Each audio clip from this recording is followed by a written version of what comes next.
I'm going to move on to the next slide, but it's still with the communication. And Amar has asked, how often do you recommend meeting with the offshore staff? Is one team meeting per week? So Judith, maybe you want to talk about the meetings that you have? We have the meeting open all day, every day. This gives our staff a chance to interact with each other, and it also means that if they've got a question where they're really stuck, they can ask someone, you know, whoever, one of the other team members. We have found that our staff actually have said to us, thank you for that, because we have friends who, you know, only have a meeting once a week with their client. If they're stuck on something, they're stuck till that next meeting or until they get a reply to an email. We found that by having everyone on Zoom, it just means that there's always someone to talk to, someone to help you through any problem. And you can also see with Zoom, if they're feeling down, if they're feeling tired, you can see that in what they're doing and the way they're being. And so, you know, I have said to my staff at times, aren't you feeling well today? Should you be at work?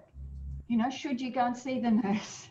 Because they were obviously not at their best. And so there are times when you can do that. And when you've got Zoom up and you're working with that, then you can do that easily.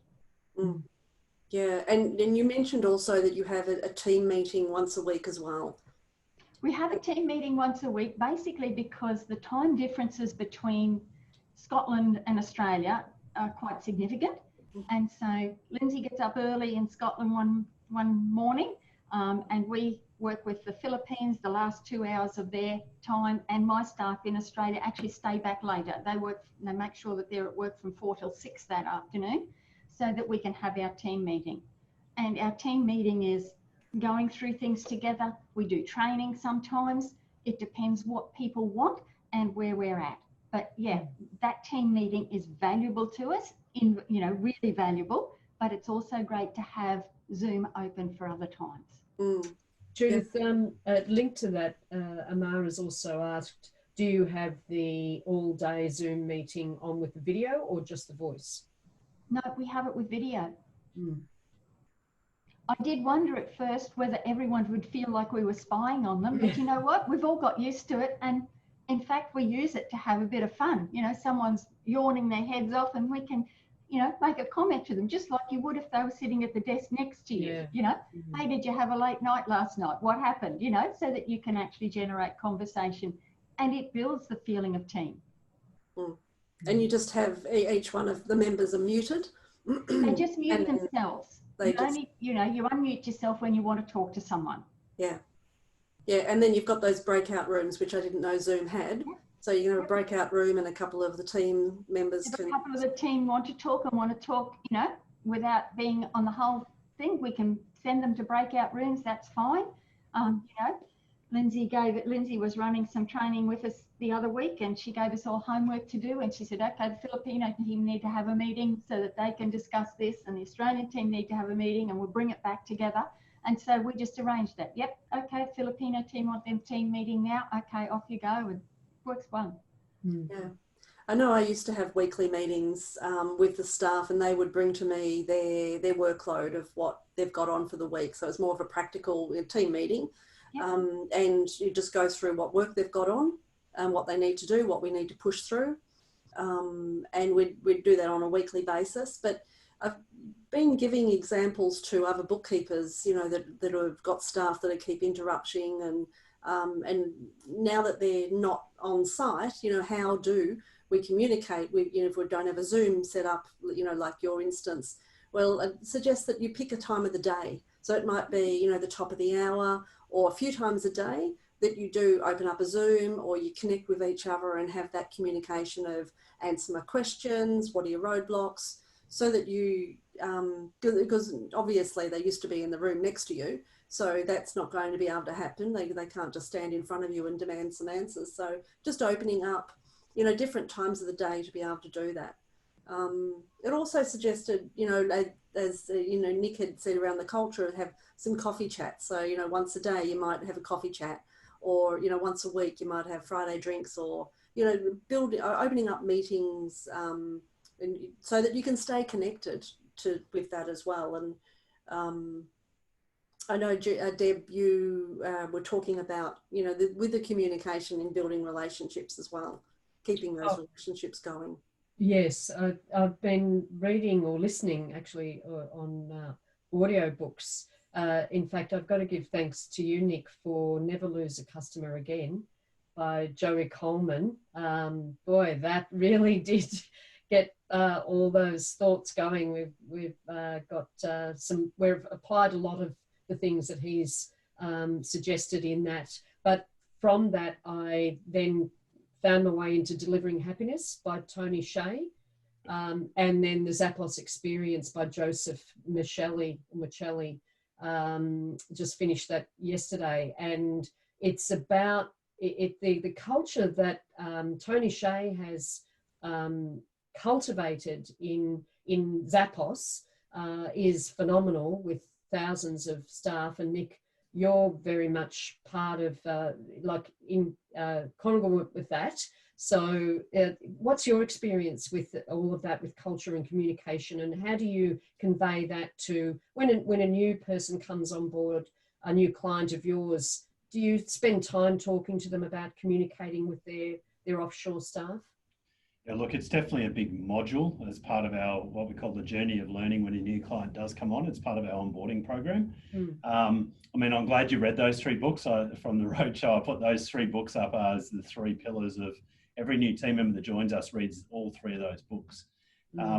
Communication is probably one of the things that we find a lot of people fail when they do build a global team. And this is not just about where your team is situated. It could be in your own office. There's so much inefficiency because people just do go and bug you when they have a question, but that's not effective. It's not respecting your time or theirs. So I think that the best thing that's happened with being remote is that you're having to implement systems and process to better communicate and more effective. We teach a lot of, when someone becomes a new client of ours, we teach them the scaling up method. So Vern Harnish, so anyone that hasn't read Scaling Up, I highly recommend it, but they've got a very clear meeting rhythms. So a weekly meeting rhythm, which talks about all the main KPIs of the business and where everything's at. And then they do a daily huddle. So the daily huddles talk about where are you stuck? So where are you stuck where you can't do anything because I'm waiting on Jude, or I'm waiting on you, Deb, or waiting on you, Katrina. So that's where am I stuck? What are you focused on today? And what was your win for yesterday? So we talk about those 3 things every single day. It goes for about 15 minutes for about 9 people. So it's quick, it's sharp. And then the weekly meetings, more half hour. And then quarterly meetings, yearly strategic planning. There's a whole rhythm behind it. So where we talk, and I saw before Amir had a question around how often should you talk to your team members? It doesn't matter where they're situated in the world. I mean, I find it surprising that a lot of people don't talk to their team every day. Like even just to say hi. I mean, if you're not having any communication with your team, whether they're in your office or they're in an office somewhere in the world, then I don't think that is effective for any business. It's like a sporting team running onto a field and not talking to each other. I mean, how could you win a game when you're not? I mean, how can you win the game of business if you don't have clear meeting rhythms? And I think Jude having Zoom open all day is a great idea. I mean, for some people that works. For some of our clients, they do have TVs up in their office, and they have 3 or 4 offices around the world. They'll have cameras facing in so that everyone can see everyone. For other people, they don't have that. Well, I mean, we use Microsoft Teams. If we had cameras of all of our offices everywhere, it'd be too hard. But for us, we use Microsoft Teams, and it's chat channels, so people can go in there and comment. We can do videos, we can do GIFs, we can do a quick video and put it in there, and there's just different channels. It comes free as part of Office 365. So I think that the reality is, again, much like we're talking about systems and tech and process, I think communication is building a system and then identifying the right technology that works for your business. Now for Jude, that's Zoom. For others, it might be Microsoft Teams. For others, it might be having a TV on the wall with a camera running all day. It could be Slack. I think it's really, what is the system that you need to have effective communication, not for you as as the partner or the owner, but for your team to be effective. That's the way you need to look at it, because you don't know what they're thinking, but you need to build systems so that you do. and that everyone has the opportunity to talk. Yeah, that's a great example. And I know I was talking to Judith the other day, and when she has her weekly meetings, but she doesn't have to go through what needs to be done, or analysing the job or the tasks, or going into detail, because all of those foundations have already been set down. All your checklists and your tasks and your due dates, milestones, everybody understands what needs to be done. Everybody knows how to do it because they've got the manuals. So the meetings are just a summary of what's going on, how can I help, just checking in, what else can we provide to the customer. Maybe the client is asking for more service or more solutions. So just having those open conversations to allow for growth, for success, as you're saying, Nick. Yeah. It's effective meetings too. I mean, there's only 1,972 hours in a year that we have to work. So if you're putting your team in, 10 hours a week of meetings or 5 hours, you need to make them effective. So exactly what you said with Jude, not going into the meeting and needing to get into the weeds of every single client, because they've got a system and technology that shows that. Yeah. If you're having to go into a meeting in one by one with every single client, with every single one of your team members, that's just wasting everyone's time. Build a system and technology that will, that $100 a month I was talking about before per person, it's well and truly worth it when you're not sitting in meetings all day, having to go, look, where's Mary and Cindy's work up to? And then someone trying to have to find out and justify it, and, doing that for all 500 clients you have or 100 clients, it's just not effective. So 100% agree. And bookkeepers tend not to want to do that because it takes away from chargeable time, or they don't have the time. You've got their staff are too busy, they're all stressed, but the importance of it far outweighs the negatives of it. So how would you recommend that people get started in this process? Because they're not going to go from no communication to having these magical meetings that take 30 minutes and everybody's on point, and it's hard to keep distractions, to go off on tangents. So where would you start? From my side, is just do it. I mean, get the meeting structure you want. I mean, at the start, I would lead the meeting, for example. So I would keep people on track. And I'd say, we use I learned this from Rod Nixon years ago around the term of don't tell me about the delivery of the baby, just show me the baby. So don't tell me the story, just get to the point of where you're at.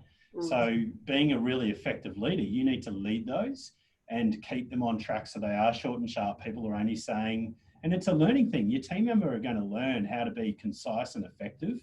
And then once people have mastered that, then you change who leads the meeting every day.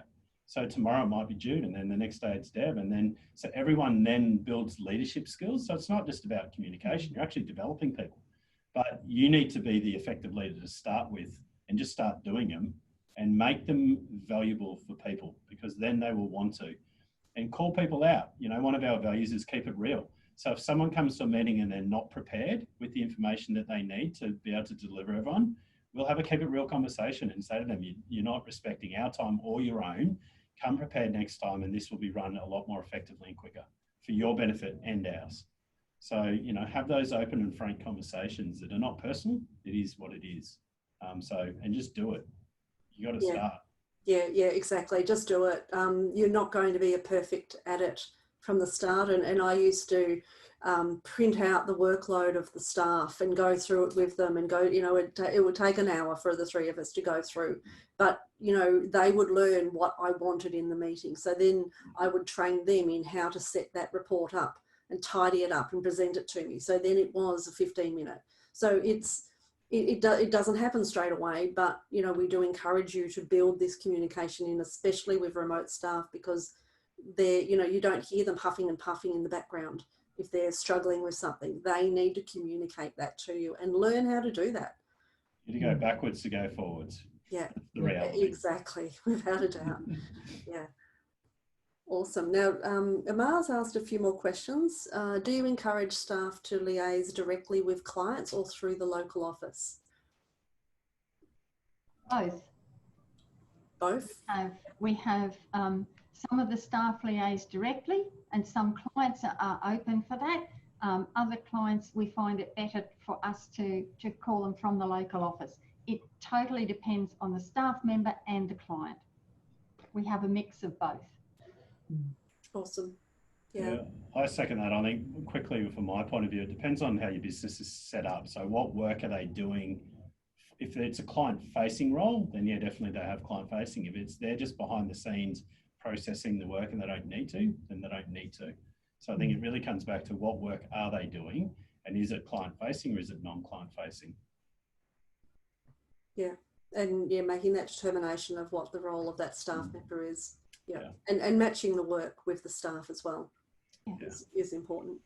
I agree. Amar's also asked, what screen capturing software would you recommend to take a print screen every 10 minutes or so to check remote staff are working on my clients and nobody else's? Do you have any of those securities in place? I've got some very strong opinions on this, so please don't take these the wrong way, but it just shows a complete lack of trust if you're having to do that on any team member.